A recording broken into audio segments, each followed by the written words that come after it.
They didn't flinch when I came home.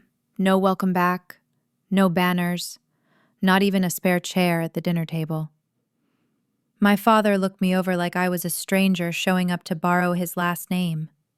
My mom? She barely glanced up from her phone, too busy bragging about my sister's fiancé. "He's a real officer," she said proudly, loud enough for the neighbors to hear. "Not like someone who just used to be in the Navy, or whatever." That night I slept in the garage. My old bedroom had been converted into a wedding storage unit. Boxes of floral centerpieces, gold-foiled invitations, and a rack of bridesmaid dresses hanging where my medals used to be. My sister was marrying an Army intelligence officer, the golden child with a golden future. Me? I was the family ghost, a whisper, the one they called a quitter behind my back, and a disgrace to my face. They said I ran away when things got hard. No one ever asked what I'd done, or what it took just to come back alive. I walked through fire, carried men heavier than me on my back. I've disarmed bombs with trembling fingers, but not one of them ever asked. Not until the day of the engagement party. Everyone was there. Aunts, uncles, old family friends in flag pins. I stood alone by the catering table, dressed in a plain gray blouse, invisible while they gushed about my sister's Vera Wang gown and her perfect career track. Then he walked in, the commanding officer of her fiancé, a tall man in full army dress uniform. He scanned the room, caught sight of me, and froze like he'd just seen a ghost rise in the middle of broad daylight. He took 3 steps forward, looked me dead in the eye, and said in a voice that dropped the room into silence, "Ma'am, SEAL Commander." Forks clinked. A wine glass hit the floor. My mom's face turned pale, and my father suddenly looked like he'd swallowed a stone. And that was it. My name is Jordan Blake. For years I lived in the shadows, not because I was ashamed, but because no one ever cared to ask who I really was. But now, I'm telling the story myself. And before I dive in, I want to know you're here with me. Just say "listening" in the comments, or let me know where you're tuning in from. I love hearing how far these stories reach. Sometimes a single comment makes a lifetime of silence feel heard. And if you want to support more stories like mine, hit subscribe. Thank you. Now, here's how it all started.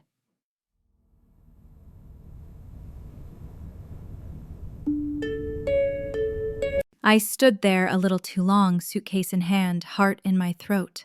The brass nameplate beside the door still read, "Lieutenant R. Blake, retired." It was like the whole family had been frozen in military amber. Everyone except me. Inside, it smelled like lemon polish and cooked ham. I could hear voices from the living room, old Navy buddies of Dad's, neighbors, church folks. My mom breezed past me with a tray of deviled eggs. She didn't stop, didn't hug me, just said, "You made it," like I was a plumber showing up late. Then came my father, still tall, still standing like he had a salute stuck in his spine. "You're still alive?" he said. Not cruel, not kind, just like a weather report. "Seems that way," I replied, trying to force a smile. And then there was my sister Rachel, center of attention in her dress whites, the pride of the family. When someone asked about me, she gave a little laugh and said, "Oh, Jordan? She used to serve. Didn't finish. Think she teaches yoga overseas now or something." People chuckled politely. I smiled like it didn't sting, but deep down it cut like a dull knife. I'd risked my life to protect this country, to protect her, and now I was a joke, a ghost, a punchline. At dinner, I was seated at the fold-out table in the corner, under a freezing air vent, next to a cousin I didn't even know. the kids' table for adults. From where I sat, I could see the family's wall of honor. Photos of Rachel in uniform, my younger brother Luke during his first deployment, even Dad back in his command days. But there wasn't a single photo of me, not even my high school graduation picture. It was like I'd been erased. That was the price, I guess. When I was 18, I turned down a Naval Academy appointment. Everyone said I'd lost my mind. What they didn't know, what they were never allowed to know, was that I'd been recruited into something else, something off the books. No uniforms, no names, no medals. For 15 years, I served in a unit that technically didn't exist, a classified SEAL team, female only, zero identity protocol, our names scrubbed, records sealed, ghosts. We were never meant to be remembered. That night at the small military lodge I was staying in, I sat on the edge of the bed scrolling through my satellite phone. One message blinked, encrypted, Pentagon channel. I unlocked it with fingers that suddenly felt cold. It was a system alert. Someone had accessed internal files, buried classified archives tied to Stormcrest, our mission, our secret, and the name attached to the access request? Rachel Blake. The Naval Command auditorium smelled like disinfectant and old brass. Rows of white uniforms filled the room like dominoes, each one stiff-backed and polished, shoes gleaming under the overhead lights. The kind of formality that makes your skin itch if you've been living in the dirt too long. I stood outside for 10 minutes under the blazing sun, watching my name not appear on any guest list. "Ma'am, we don't have you registered," the young ensign at the door told me for the third time. I handed over the last-minute invite Rachel had sent me. He scanned it, looked me over again. Civilian clothes, no rank, no badge, and finally nodded. "Last row's open." No name tag, no announcement, just me. A +1 they hoped wouldn't actually show. I slid into the back row, tucked between a junior officer's nervous spouse and a chaplain who was already half asleep. The perfect place for someone you want to forget exists. Rachel took the stage like she was born for it. Chin up, medals perfectly pinned, posture sharp enough to cut glass. "My father commanded a fleet," she began. "My mother served in the Gulf. My brother is now a junior officer preparing for deployment. And I," she paused for drama, "am proud to carry on this legacy."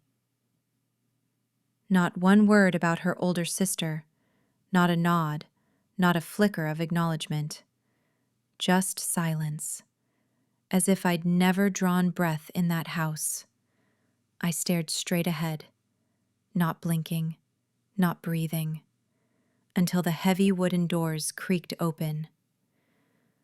A man walked in, broad shoulders, medals catching the light, boots thudding in slow, deliberate rhythm.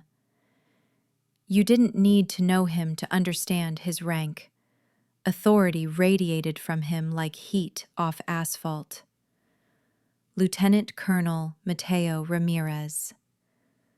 The last time I saw him, we were crawling through a drainage tunnel under sniper fire, trying to pull a teammate out of a collapsed safe house in northern Iraq. 7 years, not a word between us. He scanned the crowd. His eyes landed on me, and then he saluted. A crisp, deliberate salute. "Ma'am, SEAL Commander." You could hear the oxygen leave the room. Rachel stopped mid-sentence. My mother dropped her phone. My father stared like he was looking at a stranger who shared his last name. I didn't move. I just nodded, barely. Ramirez sat near me like he hadn't just shattered the family illusion with 6 words. The ceremony limped to a finish. Rachel's voice trembled through the closing lines. The applause? I powered up the hardened laptop I kept stashed in a hollowed-out case. It was old, the kind of system nobody should be able to trace anymore. But the second I accessed the secure net, a message was already waiting. Red flag protocol, active. I opened it, heart pounding. Someone was manipulating the leak. What started as Rachel's accidental curiosity had turned into something bigger, dangerous. Someone didn't just want the Stormcrest files opened. They wanted them erased, wiped, scrubbed from history, including me. I ran the trace. Stormcrest, 2011. Syrian border. 6 women. No patches, no medals, no names. Just a single directive. Dismantle a covert financial operation tied to several terror groups. We inserted, executed, extracted. We didn't all make it home the same. And now, somehow, Rachel had accessed the raw logs. Not summaries, not press-safe briefings, real field notes, internal tags, even fragments of the mission debrief where I was listed, once, as Commander Blake. It only takes one breadcrumb to light up a whole trail. I didn't wait until morning. I drove to the house, parked a block away, and walked under cover of dark to avoid the cameras. The porch light was still on. Rachel answered the door in sweatpants and a t-shirt, hair half pinned, makeup smeared. "Jordan?" She blinked. "It's late." We didn't speak until we were on the back porch, where the only sounds were crickets and a neighbor's distant wind chimes. "You wanted to write about forgotten women," I said. "But do you even know whose name you just dragged out into the light?" She froze. "I was researching," she said, voice small, "for my paper. Female roles in classified operations. I didn't know what it was. The system opened a folder. I thought it was just theory.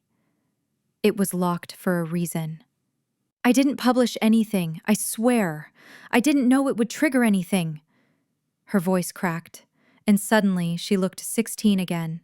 Not a graduate with medals, but a little sister who'd pulled open the wrong door. I believed her. That was the worst part. She didn't mean harm. She was just curious, and proud, and careless. I left without saying another word. Back at the lodge, I booted up the system again, just to confirm, just to check. But there it was. New message, clearance alert. Someone was tracking the breach. Not just tracking it, spinning it. A name I hadn't seen since the Washington briefings almost 15 years ago had surfaced in the transmission logs. Senator Daniel Markham, career hawk, former Marine, smiled like a politician and slashed like a blade. Stormcrest wasn't a success anymore. It was a cautionary tale. And the women behind it? Reduced to shadows in a smear campaign. Rachel's name was now all over it.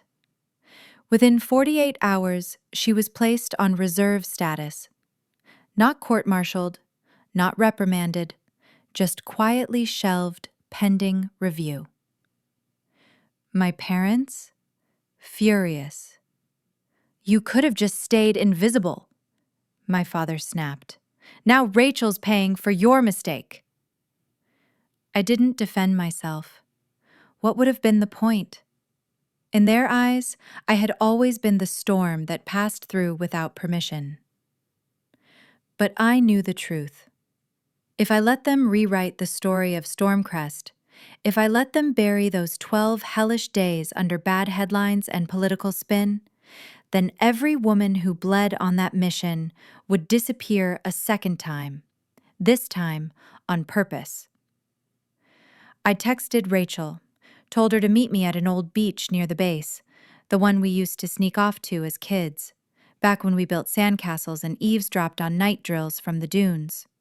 It was always quiet there, forgotten, just like the rest of this story. She showed up just after sunset. No uniform, no makeup. Her eyes were puffy, red-rimmed, like she hadn't slept since the engagement party. She sat down beside me in the sand without a word. Stormcrest wasn't a failure, I said, staring out at the dark ocean. It wasn't clean. It wasn't glorious. But we did what no one else could. Rachel shifted beside me. You were there. I was, I said. I let it. And then I told her everything. About the 6 of us landing in a patch of no man's land between Turkish surveillance and Assyrian weapons route. About holding a bombed-out elementary school for 12 days, sleeping in shifts under broken chalkboards while tracking encrypted pings through dust storms. About the betrayal, how the local police, who swore to cover our exit, sold us out instead. One of our own was taken, tortured, silent ever since, and how we still brought her home. We didn't lose any lives, I whispered, but we lost pieces of ourselves. Rachel was quiet for a long time. Then she said, I'm sorry.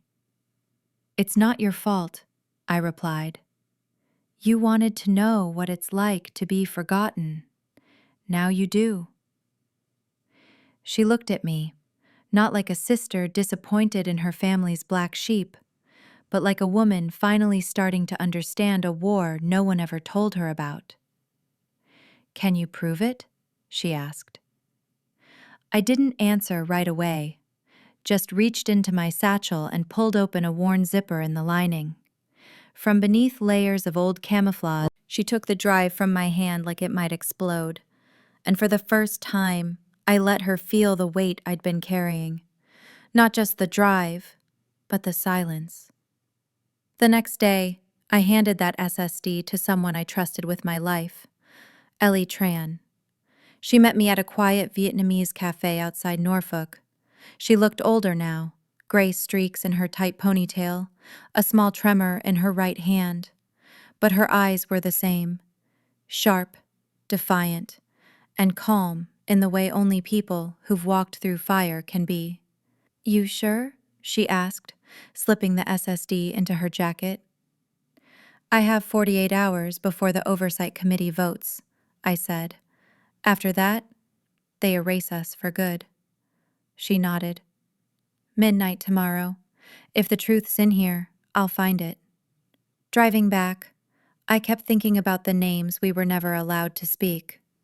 Not Stormcrest, not Delta 5.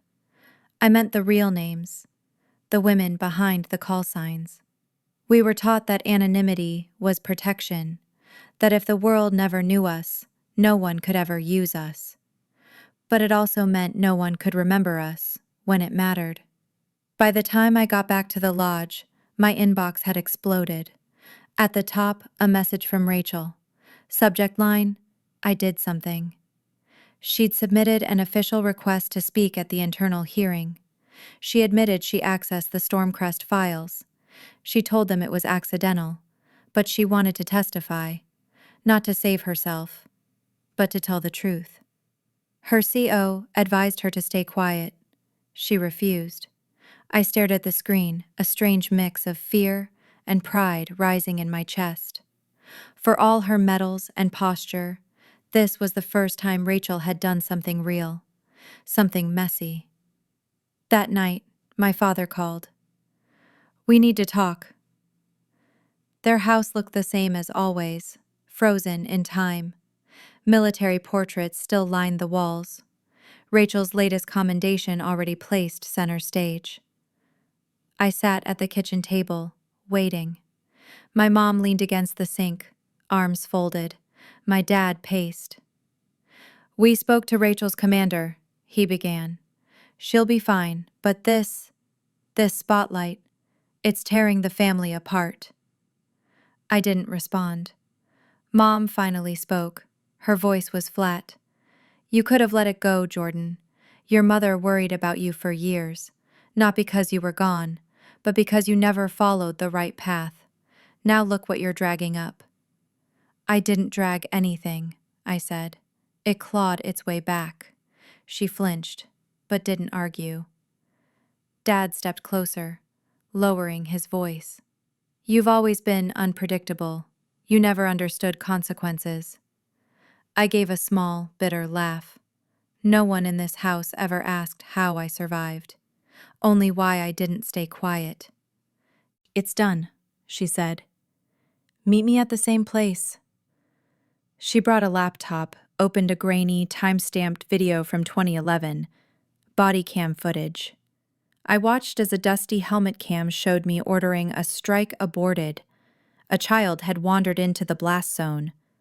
The airstrike had already been cleared by command, but I overrode it. Negative, I said on camera. Civilians in zone, abort. That decision cost us medals, promotions, maybe even our careers, but it saved lives. Ellie looked at me. You want to use this? I nodded. This isn't about clearing my name anymore. It's about making sure they never bury the truth again. Just after midnight, I got the message. No subject, no name, just coordinates. And a time. It wasn't a surprise. Truth never rises without resistance. And someone wanted to see if I still had any fight left. The mission was called Operation Emberfall, classified, Tier 1. It targeted a new terror network, Crimson Dusk, believed to be orchestrating simultaneous suicide bombings at 3 American bases across the Middle East. The clock was ticking. My role? Full command, not advisory, not remote oversight, boots on the ground, just like the old days. When I walked into the briefing room at Fort Sentinel, the air shifted. People noticed. They always do when someone walks in wearing more scars than ribbons. This team didn't know what to make of me. Some just stared. Others whispered the old name like it was a ghost story. Stormcrest. At the far end of the room, standing with arms crossed, was Lieutenant Drew Vance, mid-30s, battle-tested, confident in that sharp-edged way you only get from surviving too many close calls. Decorated, sharp-tongued, and not happy to see me. "You're Commander Blake?" he asked like he was waiting for a punchline. "I was told I'd be leading this mission." "You were told wrong," I replied, steady. He crossed his arms. "No offense, but I don't take orders from ghosts." There it was, the first crack in the armor, and I hadn't even opened the op file yet. That evening, they handed me the full Emberfall intel packet. The Crimson Dusk network was slippery. Mercenary militias, black market traffickers, rogue operatives with shifting loyalties. They weren't tied to any known regime, but their reach bled into 3 unstable regions. We had 2 weeks.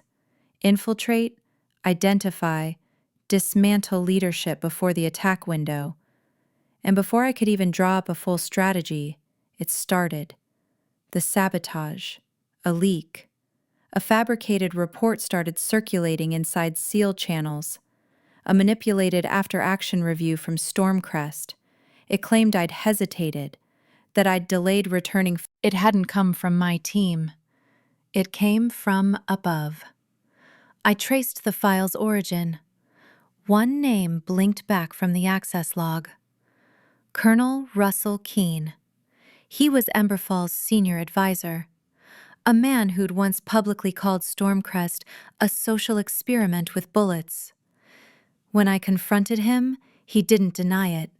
Just smiled that bureaucratic smile and said, "Command is perception, Commander, and you've always struggled with that." I didn't respond. I didn't need to. Let them wonder. Let them squirm. But the next live-fire simulation was a disaster. I ordered a sweep across the canyon perimeter, a standard pincer move. Vance, eager to prove something, rerouted half the unit up the ridge instead. We lost our flank. Simulated casualties hit 80%. Command was furious, and not at him. No one said it out loud, but I knew the message. They were waiting for me to fail, to prove I never belonged in the first place. Later that night, Keen pulled up a chair beside me in the command tent. No invitation. "I don't need you to fail," he said, sipping black coffee. "I just need you to fade out, quietly. Let this be your last show." I stared at him. "You think I came back for applause?" He didn't answer. "You think I stayed alive this long just to be tolerated?" Still nothing. "You're not scared of my failure, Colonel," I said, leaning in. "You're scared of what it means if I succeed, that the system you've built doesn't hold all the cards." He blinked. I stood, slow and calm. "You're not my mission, but if you become collateral, don't expect a medal." The next morning, I walked into the war room and laid out the revised operation plan. I didn't ask for opinions. I didn't leave space for doubt. We had satellite overlays, three-dimensional district layouts, rooftop paths, blind spots, fallback corridors, 7 exit routes, 3 emergency evac windows. Precision down to the minute. The room went quiet. It wasn't just strategy, it was surgical. Vance didn't say a word, but something shifted behind his eyes. Something like respect. I wasn't there to prove I was a symbol. I was there to win. Then, just hours before takeoff, the final blow landed. A headline flashed across the military news blog. "Commander behind Stormcrest failure now leading Emberfall. Are we repeating history?" It was everywhere. Screens, phones, break room TVs. My team stood around the screen in silence, reading, processing. I stared at it once, then turned to face them. "We're not at war with journalists," I said. "We're at war with people planning to kill American soldiers in 72 hours. If you want more paperwork," I told Command, "you'll get it after I bring my team home in one piece." Then I invoked tactical autonomy, a clause buried deep in the original authorization, signed off by a general who'd once owed me a favor in Kabul. I had the authority, and I used it. No hesitation. The next morning we deployed. Silence held us tighter than the harness straps. Vance sat beside me, arms on his knees, boots still dusty. After a while, he said, "I've never trusted anyone who didn't have a badge on the shoulder." Then he added, quieter, "But today, I'll play my role." I didn't say thank you. I didn't need to. Sometimes, in war, silence says more than loyalty ever could. We landed before sunrise. Dust kicked up as our boots hit the outskirts of El Mazra, a dried-out border town northeast of Aden. Intelligence flagged it as a logistics hub for Crimson Dusk, a spiderweb of mercs, tech traffickers, and old-world militants trying to build something modern and deadly. We had 72 hours. Objective: identify leadership, disable their relay system, and extract critical intel quietly. No civilian casualties, no noise. We split into 3 units. I led the northern breach. Vance took infiltration, his team targeting signal jammers and backup comms.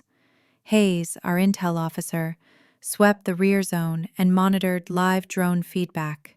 The goal? In and out before lunchtime. But less than an hour in, the plan unraveled. Static exploded in my comms, then screaming. Hayes's voice came through, cut up, panicked. "Ambush! West Alley! They've boxed us in! These roads weren't on the satellite data." I scanned the map. He was right. Half the alleys being used for the ambush weren't on any recon files. Someone had doctored the satellite images. Someone fed us fake terrain. I didn't have to guess who. Colonel Keene had tried to sabotage this mission, and now we were paying for it. Seconds later, Vance's voice cut in, strained and urgent. "Commander, we're boxed in. 3 wounded. If we don't get extraction in under 8 minutes, we're toast." No hesitation. I tossed the existing map and rerouted the remaining squads. We launched a diversion, fake comms traffic sent over enemy frequencies to draw their eyes elsewhere. Meanwhile, I led the flanking squad myself. If they were going down in that alley, I wasn't going to let them do it alone. We broke through fast and dirty, smoke grenades, flashbangs, suppression fire. I carried Vance over my shoulder after he took a hit to the leg. Hayes had blood on his knuckles and a jammed rifle. I'd seen this design before. Syria, 2011, Storm Crest. Back then, I didn't have tools, just guts. Now, I had both. "Don't touch it," Alvarez warned. "I'm not," I said. "I'm killing it." I entered the chamber alone, dust thick in the air, my boots scraping stone, timer ticking down. 12:30, 12:29. I pried open the central relay. 2 copper wires, manual override node. I twisted the wires. Backward protocol. A voice pinged from the system. "Override accepted. Last access, Commander Blake, 2011, Operation Storm Crest." I yanked the master circuit. Everything went black. I walked out in silence. Vance was waiting, bandaged, limping. He saluted me. "Commander," he said, voice low. "I'm sorry I doubted you." I nodded. "Don't be. Just get ready. We're not done." On the flight back, I sat by the window. My fingers fiddled with a red coil of detonation wire I'd pulled from the bomb, like a thread from the past they tried to erase. Storm Crest lived again. So did I. The next week, I was summoned to D.C., the Pentagon, a marble building that always smelled too clean, like war had never touched it. Inside the hearing room, everything was staged. Rows of brass, politicians in pressed suits, carefully invited press, and there, dead center, Colonel Keene, face blank, hands folded like he already thought he'd won. But this time, I wasn't a ghost. I wore full dress uniform, hair tied, shoulders squared. Nameplate, Commander Jordan Blake. They asked for my report on Operation Emberfall. I didn't give them summaries. I gave them truth. I outlined the ambush, the doctored satellite data, the near loss of my team. Then I pulled up the access logs. Not redacted summaries, raw metadata, IP addresses, login codes. "The satellite data used to plan Emberfall was altered," I said, "and the trace led back to a terminal registered to Deputy Commander Keene." Gasps. Whispers.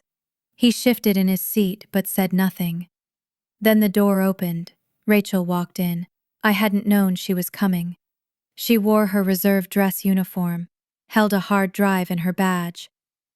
"Rachel Blake, specialist in military signal encryption," she said. Her voice didn't shake. She plugged in the drive. "This stream shows a manual override injected at 2:13 a.m., the night before Emberfall was launched. Code signature matches historical entries tied to Colonel Keene's login." She looked up. "The override led to altered recon, compromised terrain, and an ambush that nearly cost American lives. For the first time in over a decade, we stood on the same side. One of us had survived the shadows, the other had helped light the way out." Keene snapped. "This is a joke. She's not even real. She's a political story." But the committee had done its homework. A commissioner, steely-eyed, read aloud. 12 Black Ops missions, 3 successful extractions under hostile fire, 0 casualties under direct command. Commander Blake has never failed. She was just never allowed to be known. They relieved Keene of duty that afternoon. Silently, quietly, like they always do. But the tide had turned. They reinstated my full record, my real name, my classified missions added, carefully, to the Registry of Distinguished Service. Outside, on the Pentagon steps, reporters swarmed. One voice cut through. "Commander Blake, what's it like returning to who you are?" I smiled, not big, just enough. "I never left," I said. "I just waited for the world to open its eyes." Weeks later, I spoke at a small community hall in Jacksonville. Same creaky floors, same old folding chairs. But this time, the room was packed. Veterans, students, neighbors who used to whisper behind fences. Rachel spoke first. "I used to think my sister left because she gave up," she said. "Now I know. She's the only one who never did." Behind her, a photo appeared. Me, helmet off, covered in sand, eyes locked on something just beyond the frame. No caption, just one line. "Not every hero is in the picture. Some are the frame itself." I walked up. My father stood slowly. No salute, just a handshake. "You did what I never dared," he said. "And I'm sorry for not seeing you." My mother came next. She hugged me. "I'm sorry I never asked." Then a little girl walked up, clutching her dad's dog tags and holding out a single purple flower. "I want to grow up like you," she said. "Brave, but quiet." I knelt beside her. "You don't need the world to know who you are," I whispered. "Just make sure you do." If my story meant something to you, if you've ever been overlooked, underestimated, or erased, don't stay quiet. Speak up. Share this. And hit subscribe. There are more names waiting to be seen. Sometimes, the most courageous thing you can do is refuse to stay silent, even when everyone else is comfortable pretending you never existed. This story is about more than just military secrecy or family drama. It's about what happens when a person reclaims their truth, even after years in the shadows. Jordan Blake teaches us that real recognition doesn't come from medals or applause. It comes from standing tall when it matters most. If her story resonates with you, speak up, share it. And remember, not every hero is in the picture. Some are the frame itself.